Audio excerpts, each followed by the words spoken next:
What's up, everybody? It's Coach JB with HoopStudy, and in today's Film Study Friday, we're going to break down Draymond Green and his passing ability. Let's get it. You said before that it was your time at Michigan that you kind of learned the value of setting screens. Was it who taught you just the value of being a good passer, or what assisting can open up to? Michigan State.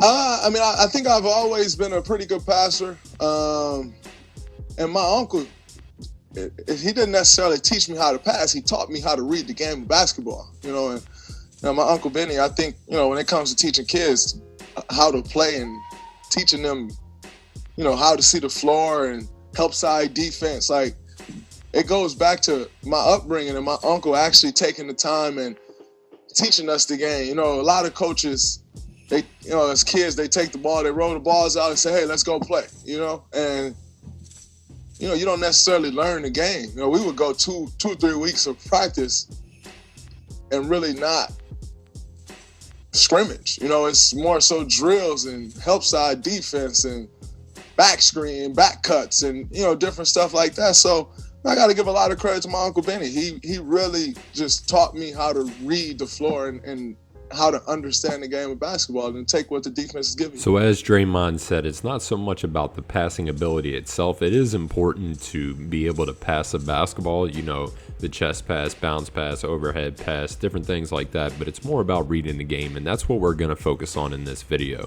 I'm big on film and looking at the different statistics within that film, and you can see here that in the half-court setting, Draymond rarely turned the ball over with a 93% success rate. And in transition, it was 82%. And this is really the reason why we chose him, because you can see he was 4th in the league with assists this past season. So let's break down the different categories. In the half-court setting, the majority of his assists come from cuts to the basket and skips or swings. So those are the ones that we're going to focus on.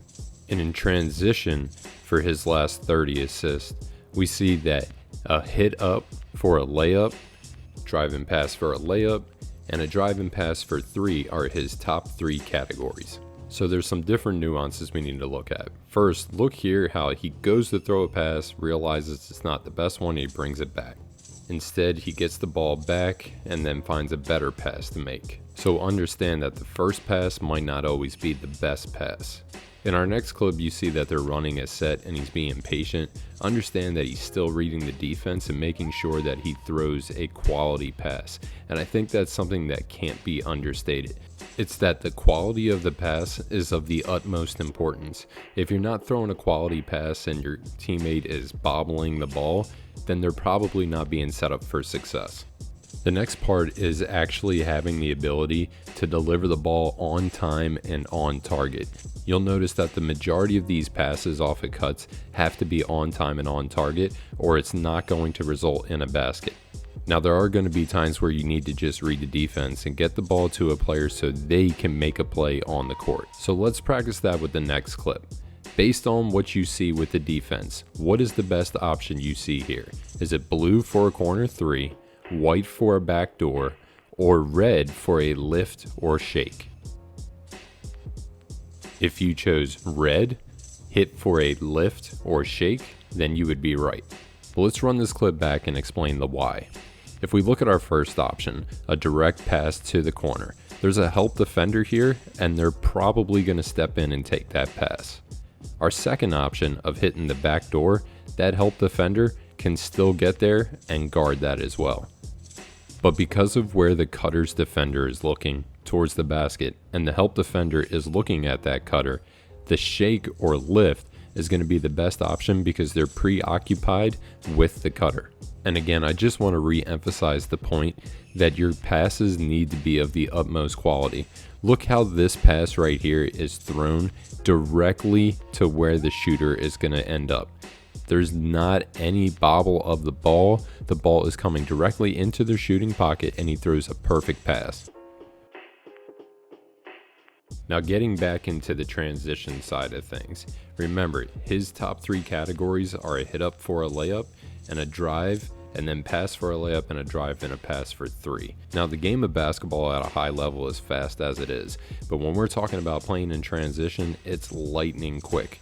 Listen to this interview with Matt Barnes talking about how great Draymond's vision is and his ability to direct traffic on the floor. You're having some of the most prolific scores we ever seen get free because of the screen. Like, the screen is so hard to navigate, and then you're smart. You'll lean, you'll roll, you'll slip out early, you'll play mind games. They'll give you the ball, you'll give it right back to them, or you'll pass it to someone. Like, your mind of seeing, like, you see plays before they develop. Like I said, to me, you've always been that quarterback out there. You handle the ball more than anyone on that team. They can say whatever you want, but you are the primary decision maker no matter what the situation is. Like, you get Steph his shot. I mean, obviously, Steph can take his ISOs and Clay will get hot and KD did his thing. But from a day-to-day standpoint, you are the quarterback that gets everyone else going. So like they said, being unselfish and reading the defense is of the utmost importance. Here you can see that Draymond gets the ball out of his hands quickly and up the floor. And that's going to be a big key in transition. Again, as soon as he catches the ball, he's looking up, takes 2 bounces, and then the ball's on time and on target. But again, here we see that he only takes 1 bounce and then the ball is gone. And you don't always have to dribble. In our next clip, again, we're going to see that as soon as he gets the ball, he looks up and he lets it fly.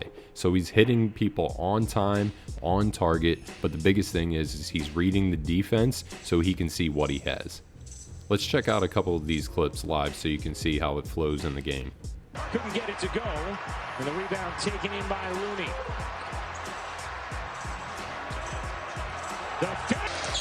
And I like that Jordan Poole knocking it away, throw it ahead to JTA. Garland unable to finish there. Looney another rebound with Draymond. Bazemore should be the freshest Warrior. He only played 7 minutes in the first half.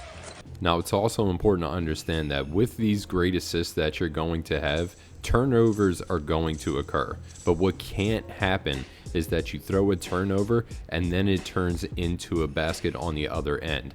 Anytime you do that, you have to understand that this is a potential 6-point turnaround, not to mention the momentum that your team had is probably going to be lost. Lastly, you just need to move on to the next play. You can't harp on it, and that goes for both coaches and athletes. Let's review. In this video, we talked about the importance of understanding the game. This helps lead to having a vision to see passes before they're even there, and making sure that when we do throw that pass, that it's on time and on target. Lastly, we need to have the ability to accept that turnovers are going to happen. The last thing that you want to do is have your turnover lead to a basket, or even worse, have an effect on the rest of your game.